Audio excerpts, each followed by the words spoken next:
Hi there, and welcome to The Daily Gardener, a podcast about gardening, botanical history, and literature. I'm your host, Jennifer Ebling, and today is October 15th. Today in Botanical History, we celebrate an American poet and writer. We'll take a look back at a one-of-a-kind event at the gardens at Iowa State. Just unbelievable.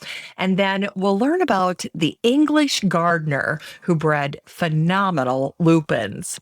We'll hear an excerpt from Thomas Merton's diary for October, very fitting for today. And we grow that garden library today with an award-winning modern book on scent in the garden. And then we'll wrap things up with the legacy of a college head gardener and how his memory still lives on at the greenhouse where he worked. Well, before we get to all of that, I want to make just a quick little announcement to share with you that the show's going to be taking a 2-week break. I'll resume shows on the 1st of November. I need to take a little bit of a break here because I have 2 big gardens here and up at the cabin that I need to get whipped into shape and put to bed before things get really cold outside. And it looks like I have this 2-week window, and that's it. And then in addition to all of that, our third child, PJ, is almost 7 feet tall. He's a basketball player, and we are still doing college visits. And so we've got a few more of those that we want to get taken care of before he starts his regular basketball season. And that'll be starting later in November as well. So tuck that away. Shows will resume November 1st. Well, with that said, it looks like up here in Minnesota that cold weather is just around the corner. I don't think we're going to have a nice, long, lazy fall that'll extend into November. It looks like things are going to get dramatically colder starting after Halloween. And so there's no time like the present when it comes to getting your plants in the ground and making sure that you take care of your irrigation system, like your spigots and your sprinkler system, and also any containers that you may have outside that are holding water, like some of your statuary or your fountains, because all it takes is one good freeze to cause some damage. You know, when I was looking back over what I had tucked away in my notes for this day, I ran across a little update. Now, let's see if I can find it here a second. Yes, here it is. So this is from 1843 in the New England Farmer. It was published on this day, and the title of this tiny little snippet says, "The First Snow," and it says, "There was a slight fall of snow at Philadelphia on the 13th of October in 1843, and in Ulster County on the 14th, snow fell to the depth of 4 inches." And that made the news back in October of 1843. 6 years later, in 1849, Henry David Thoreau wrote these marvelous words to live by. He wrote, "What sort of fruit comes from living as if you were going to die?" Great question. And you know, this time of year, gardeners tend to live like that. If you have a list of things that you want to get done in the garden, and you know that winter is breathing down your neck, all of a sudden your priorities in the garden get very clear. We got to get plants in the ground. We've got to get a few things moved, and we've got to do a massive tidy up before the snow flies. So for me right now, I'm focusing on my bigger trees and shrubs. That's my top priority here in my Maple Grove garden. And then up at the cabin, since I couldn't find a contractor to help me with my 2 big landscaping projects, well, those need to get done. They absolutely have to get done first. And then I'll be prioritizing my perennials and my shrubs that I need to get planted up there. But great question posed by Thoreau. What sort of fruit comes from living as if you were going to die? Now, that particular quote by Thoreau is referenced all of the time. And as I was doing a little bit of poking around online to read what had been written about his journal starting in 1849, I ran across a piece that Andrea Wolf, the fantastic author, the woman who wrote a fantastic biography on von Humboldt, Well, she wrote this magnificent piece about Henry David Thoreau for The Atlantic, and it had this title, Walden Wasn't Thoreau's Masterpiece. And she begins her article this way. In late 1849, 2 years after Henry David Thoreau left Walden Pond, where he had lived for 2 years, 2 months, and 2 days in a cabin that he had built himself, he began the process of completely reorienting his life again. And although this life change was less conspicuous, it engaged him in a quest that was even more enlightening and relevant today. What the 32-year-old Thoreau quietly did in the fall of 1849 was to set up a new and systematic daily regimen. In the afternoons, he went on long walks, equipped with an array of instruments, his hat for specimen collecting, a heavy book to press plants, a spyglass to watch for birds, his walking stick to take measurements, and small scraps of paper for jotting down notes. Mornings and evenings were dedicated to serious study, including reading scientific books by the German explorer and visionary thinker Alexander von Humboldt. And Andrea goes on in this article to say that one of the goals that Henry David Thoreau had was he wanted to know the name of every single shrub that he saw. That was a major goal of his. And so, as all of this is happening, as this personal change in daily habits is going on for Thoreau, he writes these words: "What sort of fruit comes from living as if you were going to die?" Well, 25 years later, Henry Arthur Bright was writing in his journal. He was recording a year in his Lancashire garden. And here's what he wrote about his garden on this day back in 1874. He writes, "This is St. Luke's summer, or the Indian summer, as it's called in America. The air is soft and warm and still. The yellow leaves fall from the beeches in countless numbers, but slowly and noiselessly, and as if reluctant to let go their hold. But there is a sadness with it all.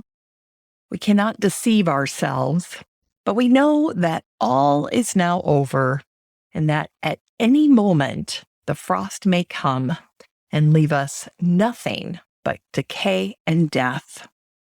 Our apple harvest has been over for nearly a fortnight. Of my pears, I have not much to say. Plums have done but little.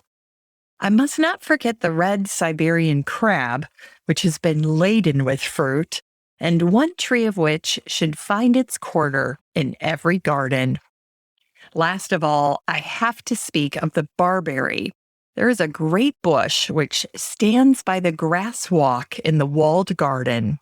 In the summer, it was a mass of scented yellow blossoms, round which bees were always buzzing. Then as the year grew older, bunches of bright coral hung over it from top to bottom. We consider our barberries as not the least important of our fruit crop. We preserve them, some in bunches, some picked like currants.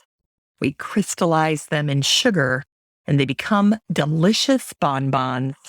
We steep them in salt and water, and they keep as gay garnish for cold meat or game.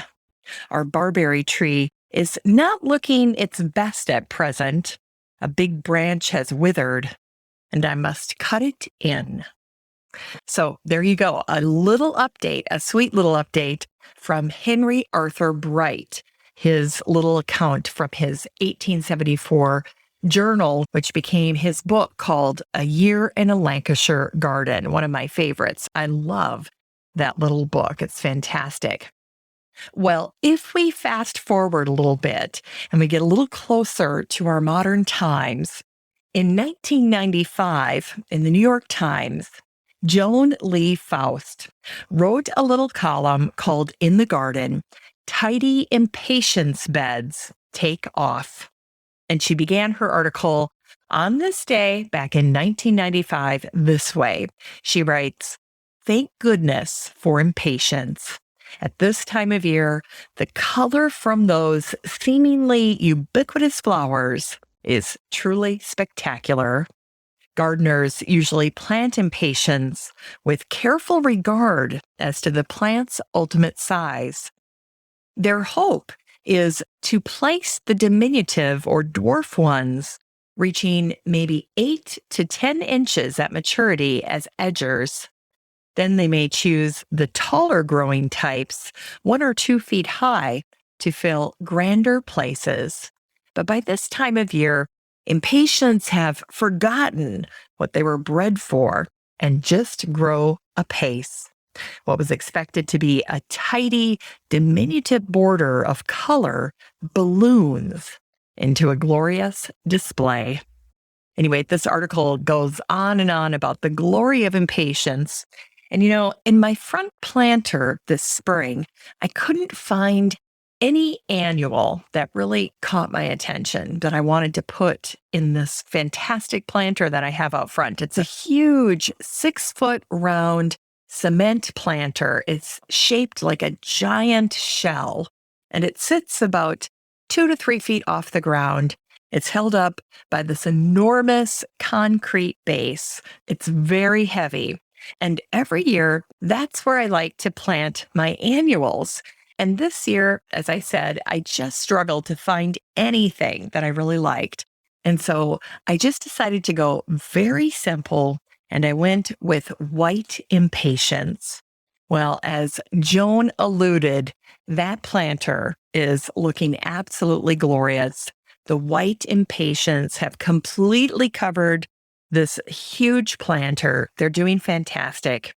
And later on today, as part of my transition into winter, I'm going to take out all of those lush impatiens and start to turn that planter over and start to get it prepped for the holidays.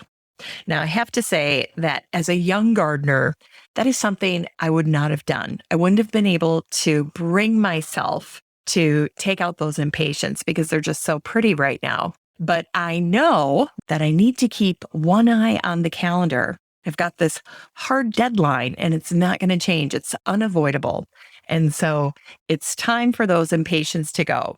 And that's just one of the many difficult decisions that we have to make as we're saying goodbye to our gardens for another year. All right, it's time for today's curated news.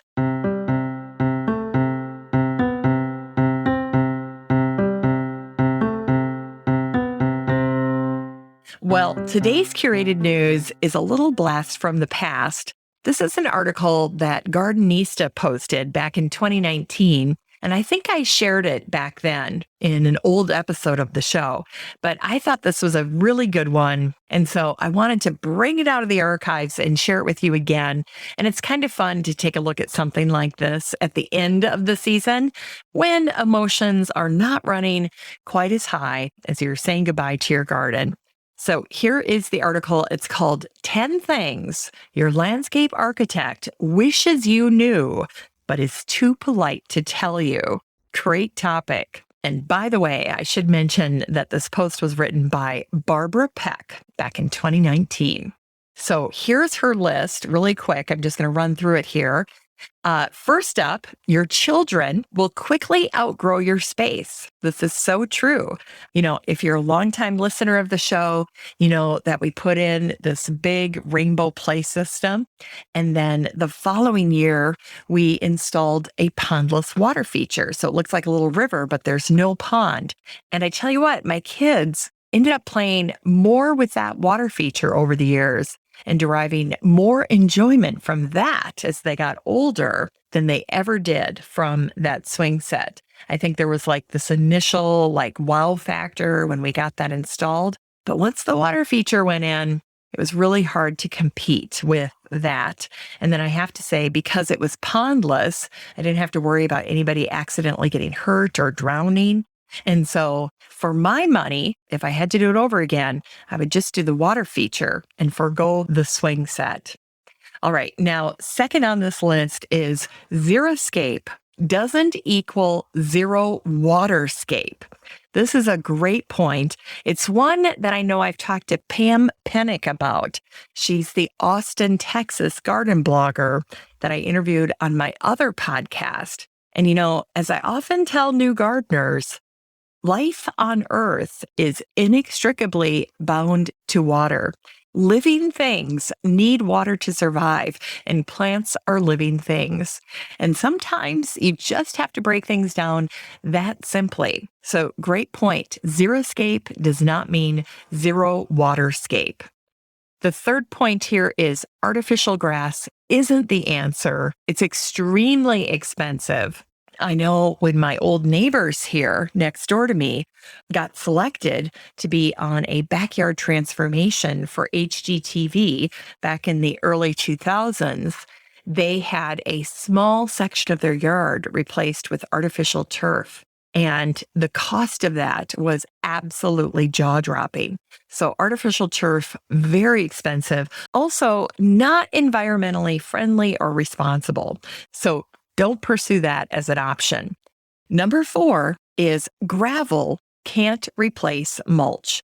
The two play very different roles in our gardens. And plants need mulch, not gravel. Gravel's not going to help feed the soil or replenish the soil in the same way that mulch can. They're very distinctly different. Number 5, a specimen tree won't live forever.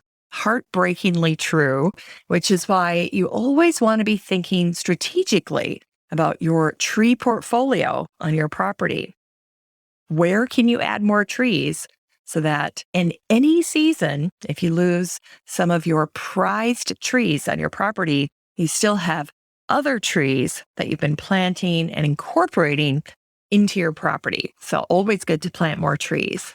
Number 6, cutting corners isn't smart. This is so true too, because oftentimes you just end up even spending more money and time and labor and worry over parts of your garden or parts of your yard that you end up thinking, we'll just cut a corner here or there. And number 7 is patience is a must. And of course, when this was written back in 2019, the pandemic hadn't even started yet. And so nowadays, patience is just the way we have to do life right now, isn't it? It's definitely been one of the virtues the world needs more of. All right. Number 8 is codes change, inspectors happen. That was clever. Number 9 is the best neighbors are happy neighbors. And I tell you what, after putting a fence in this summer, I can definitely attest to that. And then finally, number 10 is trust us. That was the last tip on this list of 10 things your landscape architect wishes you knew. But I would argue that trusting them should probably have been at the top of the list. Because if you can't trust your landscape architect, then you're not going to work well together. So do your homework, find someone that you're totally comfortable with, that you can trust, and then leverage their expertise to come up with solutions that you're looking for. All right. Well, each one of these little posts has a ton of information. There's always a couple of paragraphs of information after each one of these. I have put this article in the Facebook group for the show, so you can go ahead and check it out there. Now, if you're not in the Facebook group for the show, it is so easy to join. All you need to do is type in the words Daily Gardener Community up in the search bar in Facebook, where you'd look for an old friend, and then request to join. And then I'll ask 3 questions. It's just verify that you're a real person. And also, that's a great little place to communicate with me about your thoughts on the show, because I read every single request by people who want to join the group. So there you go. All right, it's time for today's botanical history.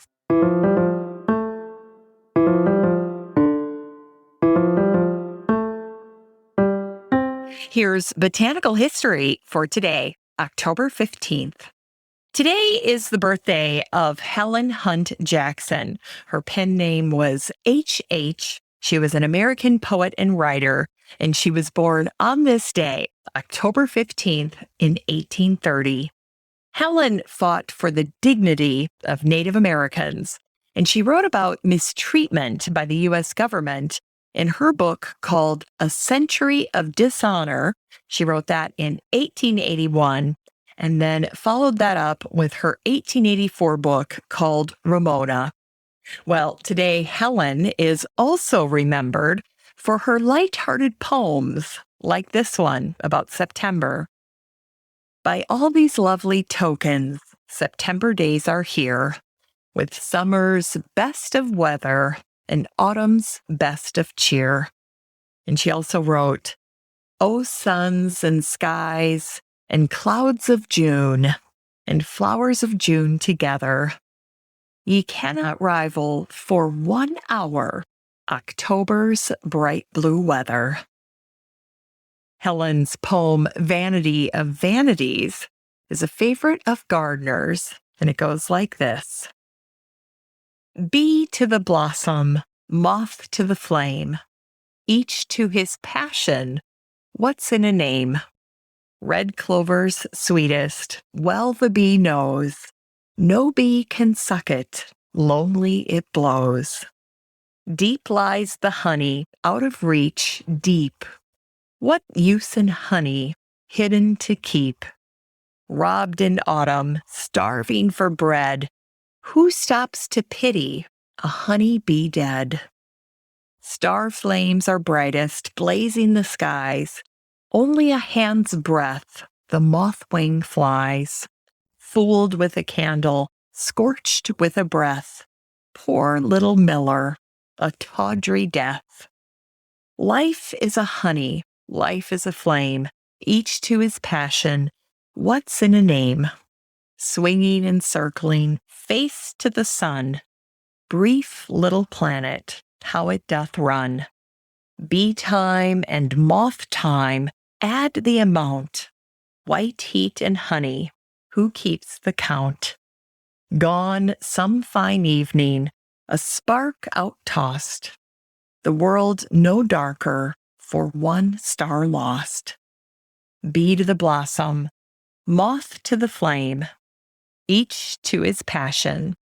What's in a name?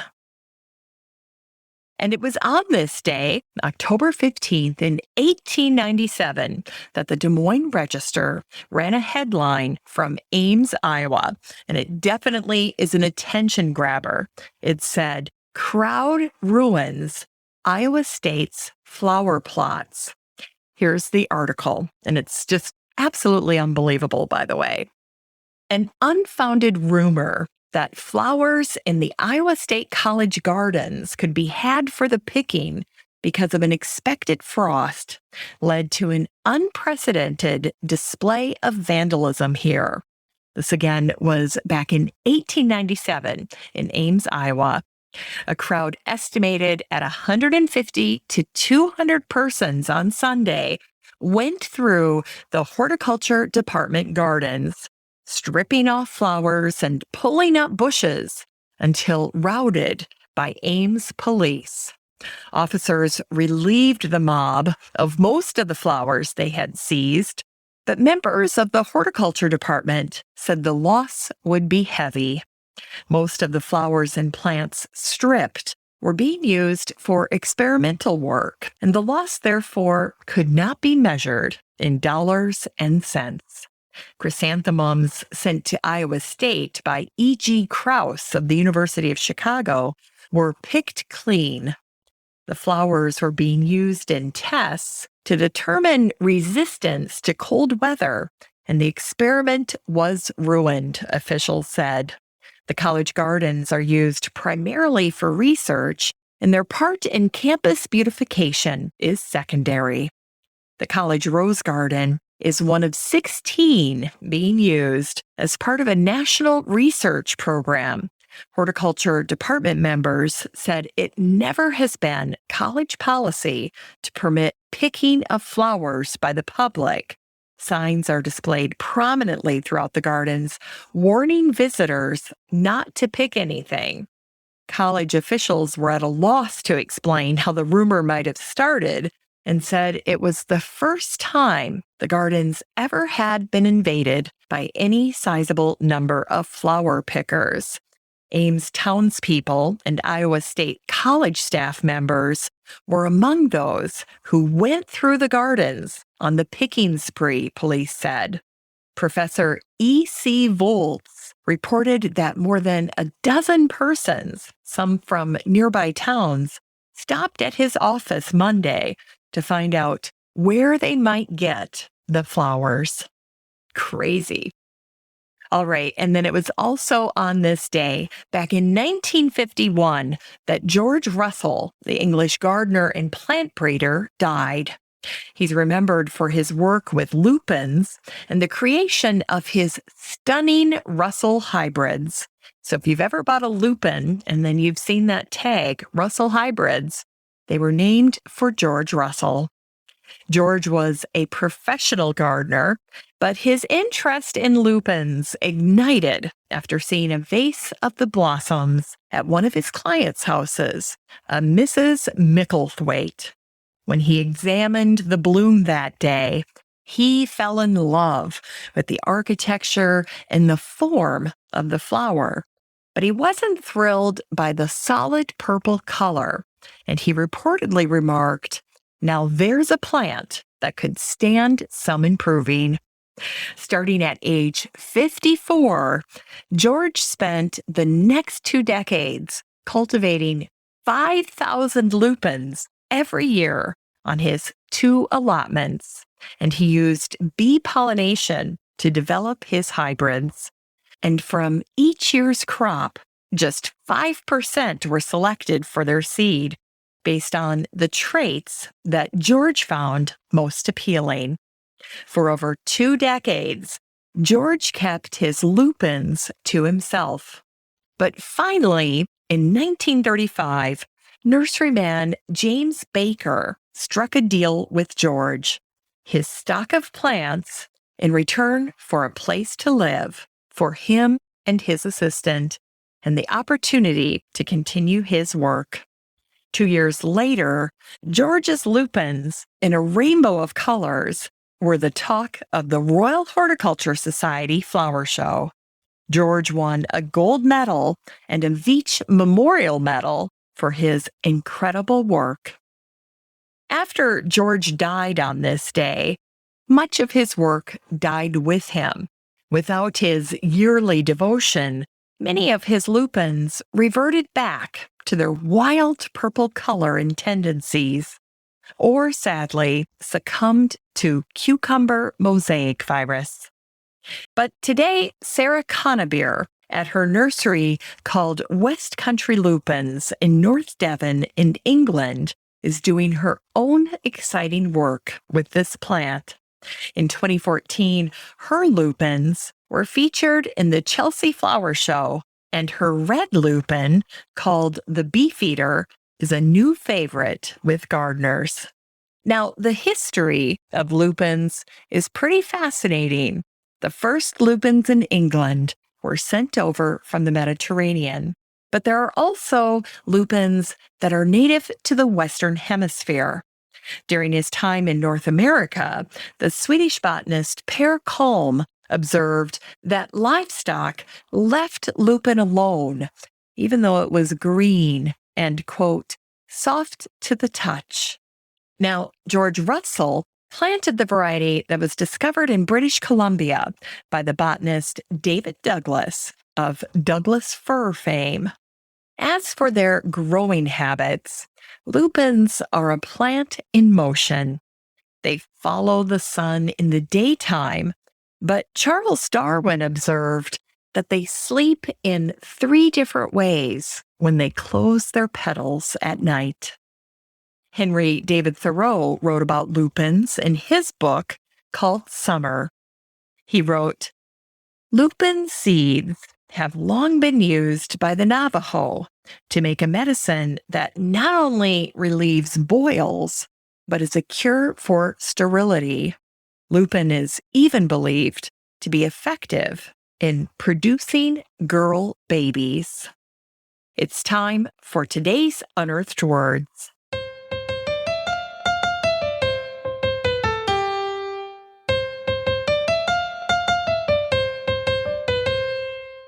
Today's unearthed words come to us from Thomas Merton. This is an excerpt from his book called A Year with Thomas Merton, Daily Meditations from his journals. Brilliant windy day, cold. It is fall. It's the kind of day in October that Pop used to talk about. I thought about my grandfather as I came up through the hollow with the sun on the bare persimmon trees and a song in my mouth. All songs are, as it were, one's last. I have been grateful for life.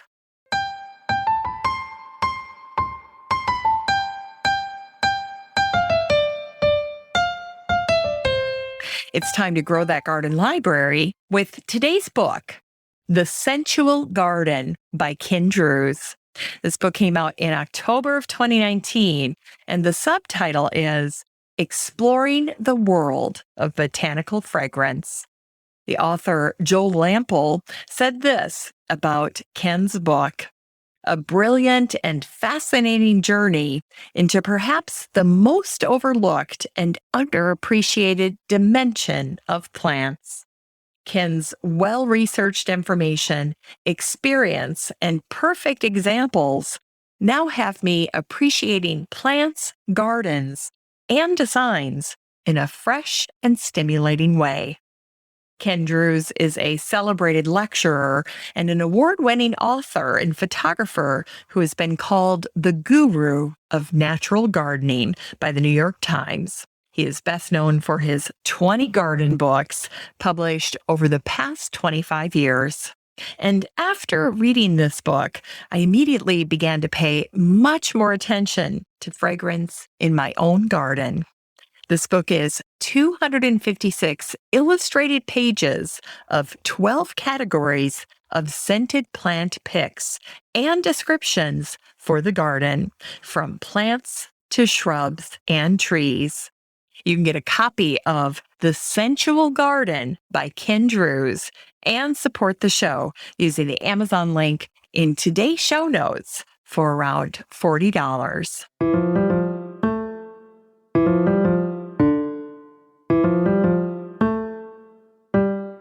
Finally, here's something sweet to revive the little botanic spark in your heart. It was on this day, October 15th in 1959, that Bloomington's Indiana University captured a photo of head gardener Hugh Wallace Scales, who always went by Wally, and he was hard at work with the plants in the school's greenhouse. Today, in memory of Wally, greenhouse staffers have named their prized Titan heirloom or corpse flower Wally. Well, the real-life Wally was the first manager of the Jordan Hall greenhouse, and the building now serves as home to the school's biology department. In addition to collecting plants, Wally helped establish the teaching collection as well as the conservatory. Thanks for listening to The Daily Gardener. And remember, for a happy, healthy life, garden every day. The Daily Gardener is produced in lovely Maple Grove and Wyoming, Minnesota. If you want to read today's show notes, just head on over to thedailygardener.org. And while you're there, be sure to sign up for my free Friday newsletter. And don't forget that you have a standing invitation to join the free Facebook group for listeners of the show. Just search for Daily Gardener Community the next time you're on Facebook and request to join. Last but not least, you can always get in touch by emailing me at jennifer@thedailygardener.org. I'm your host, Jennifer Ebling, and as always, have a great day in the garden, and we'll see you on November 1st after the break.